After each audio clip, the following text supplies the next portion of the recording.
Hi, I'm Lonnie, and I'm the nutritionist here at Mod Cold Press Juicer. Coming into summer, it's tempting to start indulging in cool, sweet treats. Maybe you have a sweet tooth yourself, or maybe you have kids who love nothing more than grabbing an icy pole when they come home from school. While there's nothing wrong with an occasional treat, if you were given a healthy, delicious, and easy to make alternative, I'm sure you'd take it, right? Well, today I'm going to show you how to make a delicious raspberry sorbet in minutes using the Mod Cold Press Juicer. This raspberry sorbet is so easy to make. It has no added sugar, no other nasties, and it's sure to be a hit with the entire family. Now today I'll be using frozen raspberries, but you can use any frozen fruit you like. Try making it with mango or pineapple or a combination of different fruits. Here in front of me I have around about 2 cups of frozen raspberries. They've been thawing for around about 10 minutes now.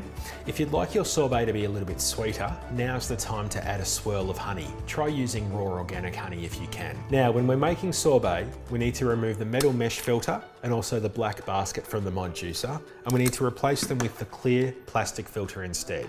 We also need to push aside that orange plug that's located just underneath the juicing bowl.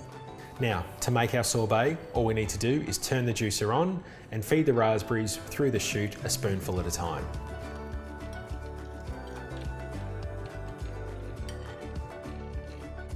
How easy is that? Delicious, 100% guilt-free raspberry sorbet. Bon appetit.